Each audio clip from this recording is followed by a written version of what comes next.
কারণ কি আপনারা মনে করেন কি রাতারাতি নির্বাচন দিলে সব ভালো হয়ে যাবে? পরিবর্তন হয়ে যাবে? একদল খাইছে আরেক দল খাওয়ার জন্য রেডি আছে।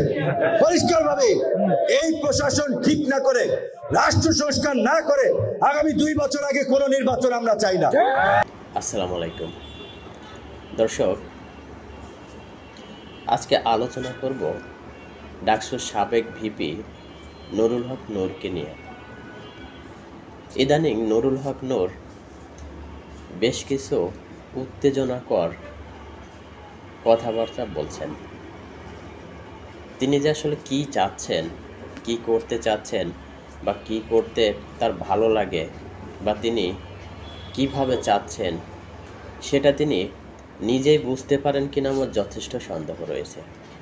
কেননা তিনি সকালে বলে এক কথা, তো দুপুরবেলা অন্য কথা। দুপুরে বলে যে কথা, বিকালবেলা চলে যায় অন্য কথায়।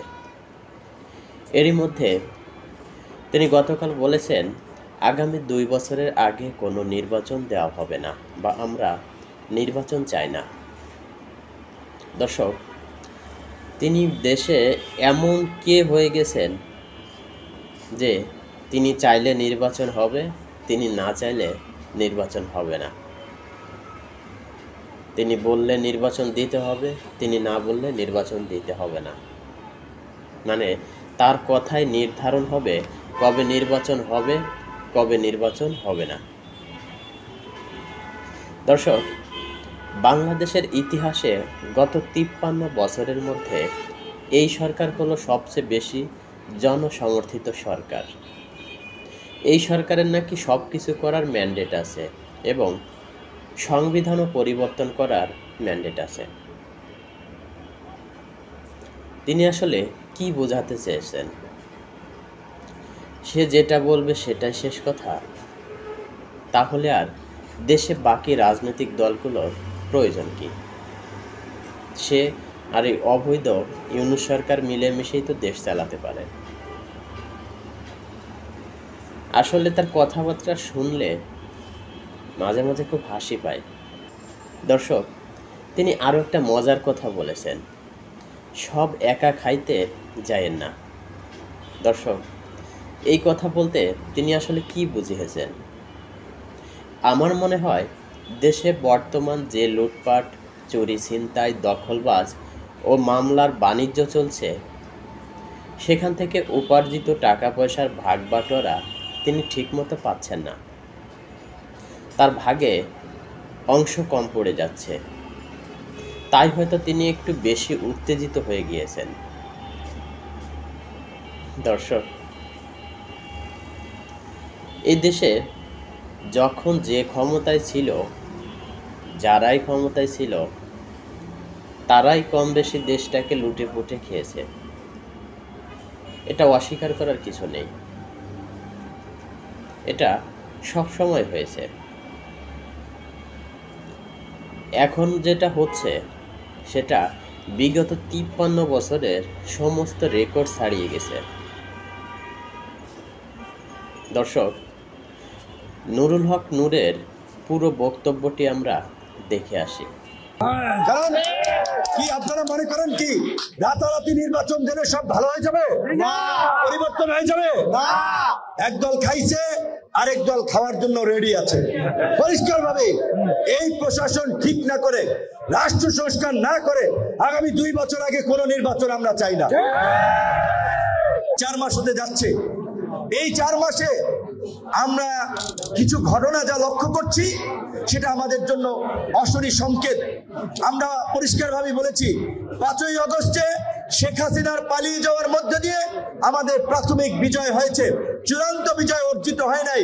যতক্ষণ পর্যন্ত না আমরা নতুন রাজনৈতিক বন্দোবস্ত, নতুন সমাজ এবং রাষ্ট্র ব্যবস্থা গড়ে তুলতে না পারবো, ততক্ষণ পর্যন্ত এই গণ অভ্যুত্থানের সুফল জনগণ পাবে না। আমরা চূড়ান্ত বিজয় বলতে পারি না। দুঃখ হয়, কষ্ট লাগে এবং আফসোস হয়, শেখ হাসিনার পতন দেখেও এরা শিক্ষা নেয় নাই। কোন রাজনৈতিক দলের নেতৃবৃন্দের ঔদ্ধত্য, আচরণ কর্মকাণ্ড, স্রেফ আওয়ামী লীগ যা করেছিল, আওয়ামী লীগের নেতা কর্মীরা যা করেছিল, তারই একটা রূপান্তর, তারই একটা ভূমিকা আমরা দেখতে পাচ্ছি। আমি চর বিশ্বাস চর অঞ্চলের মানুষ জানেন, গলাচিপা 10 মিনা নির্বাচনী এলাকা, শুনেছি যে রাজনৈতিক দলের নেতাদের ছত্রছায়ায় চর দখল করতেছে, মানুষের মহিষ নিয়ে আসে, মানুষের কাছ থেকে চাঁদা নেয়, যে ব্যবসা করে সেটার জন্য বলে যে চাঁদা দিতে হবে আপনাকে, কিংবা যারা টিসিবি ওএমএস পেয়েছে সেই চাল বন্টন করতে গিয়ে রাজনৈতিক নেতাদের দ্বারা বাধাগ্রস্ত হয় যে তাদের লিস্ট দেওয়া লাগবে। তো এই তোমাদেরকে চাল খাওয়ানোর জন্য, চর খাওয়ানোর জন্য, চান্দা খাওয়ানোর জন্য কি ছাত্র জনতা রাজপথে নেমে এসেছিল? কাউকে নেতা বানানোর জন্য রাজপথে নেমে এসেছিল? তারা বাংলাদেশের পরিবর্তন চেয়েছে। পরিষ্কার কথা, এই অন্তর্বর্তীকালীন সরকার আছে, অনেকেই বলছে এই সরকারের ম্যান্ডেট নাই সংবিধান পরিবর্তন করার জন্য, রাষ্ট্র সংস্কার করার জন্য। যারা কথাগুলো বলছেন আমি বলি এটা আসলে সঠিক কথা নয়, এটা এক ধরনের উপহাস। এই আন্দোলনের সাথে প্রহসন। বাংলাদেশের ইতিহাসে 53 বছরের সরকারের মধ্যে এই অন্তর্বর্তীকালীন সরকার হচ্ছে ইতিহাসে সর্বোচ্চ জনসমর্থন পাওয়া সরকার। বাম, ডান, বিএনপি, জামাত সবাই মিলে সমর্থন দিয়েছে, কিন্তু এখন অনেকের খাওয়া দাওয়া চলতেছে না, বন্ধ হয়ে যাচ্ছে। কারণ অনেক জায়গায় সেনাবাহিনী দমন করতেছে চাঁদাবাজদের, মাফিয়াদের, ধান্দাবাজদের, তাদের ধান্দা হচ্ছে না। এখন তারা অনেকে দেখছে যে কোনো মতে যদি তাড়াতাড়ি একটা নির্বাচন হয় তাহলে আমরা ক্ষমতা আসতে পারলে ভাগ বটরা করে খাওয়া যাবে, সেজন্য তারা ক্ষমতার জন্য, নির্বাচনের জন্য অস্থির হয়ে যাচ্ছে। সরকারের বিরুদ্ধে নানান ধরনের প্রপাগান্ডা ছড়াচ্ছে, বিভ্রান্তি ছড়াচ্ছে। কিন্তু আমরা সরকারকেও পরিষ্কার করে বলতে চাই, আমরা আপনাদেরকে নির্বাচনের জন্য ক্ষমতায় বসাই নাই। রাষ্ট্র সংস্কার করতে হবে, জন আকাঙ্ক্ষার বাংলাদেশ বিনির্মাণ করতে হবে।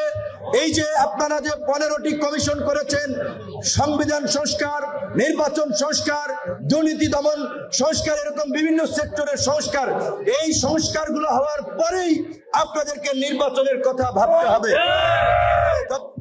সহনশীল হন, সংবেদনশীল হন, সব একা দখল করতে চাইেন না, একা একা খাইতে চাইেন না। আর এই দখলবাজির রাজনীতি বন্ধ করুন, জনগণের জন্য কাজ করুন। এখন নির্বাচন হয় নাই, 2 বছর আগে কোনো নির্বাচন নাই দেশে। কারণ কি আপনারা মনে করেন কি রাতারাতি নির্বাচন দিলে সব ভালো হয়ে যাবে? পরিবর্তন হয়ে যাবে? একদল খাইছে, আরেক দল খাওয়ার জন্য রেডি আছে।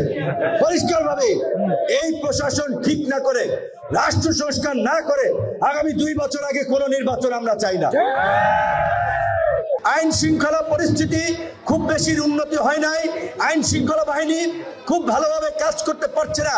কারণ আর একটা বাস্তবতা আমরা লক্ষ্য করছি, প্রশাসনের ব্যক্তিরা সবাই না, কতিপয় ব্যক্তি এখনই তাদের কেবলা ঘুরিয়ে দিচ্ছে অন্যদিকে। সরি টু সে, বলতে বাধ্য হচ্ছে। এই কারণে প্রশাসনের কিছু লোকজন এখনই তাদের যে ভাবভঙ্গি, আচার আচরণ, তারা নতুন কেউ হারুন হইতে চায়, বিবি হারুন, বেনজির হইতে চায়। ওই যে এখন যে যারা জেলখানায় আছে, আপনার আব্দুল্লাহ মামুন সাহেব, সাবেক আইজিপি, এইরকম অনেকে এখনই অন্য দলের দিকে ঝুঁকে সেই দলের আশীর্বাদ নিয়ে তারা আবার এই দলবাজ, এই প্রশাসনের দলবাজি ঢুকাতে চায়। প্রশাসনের কর্মকর্তাদেরকে বলি, আপনারা সরকারি চাকরি করেন, সরকার আসবে যাবে, আপনাদের চাকরি থাকবে। এই ছাত্র জনতার গণ অভ্যুত্থানের আমরা যে বাংলাদেশ পেয়েছি, সেই বাংলাদেশে আমরা দলদাস প্রশাসন চাই না, আমরা রাজনৈতিক পক্ষপাত দুষ্ট প্রশাসন চাই না, আমরা নিরপেক্ষ, জবাবদিহিতামূলক এবং জনবান্ধব প্রশাসন চাই। আপনারা আশা করি জন আকাঙ্ক্ষাকে ধারণ করে আপনাদের যে দায়িত্ব, সেই দায়িত্ব পালন করবেন। কোন বিশেষ রাজনৈতিক দলকে আপনারা এত পীড়িত করার দরকার নাই, এত খাতির করার দরকার নাই।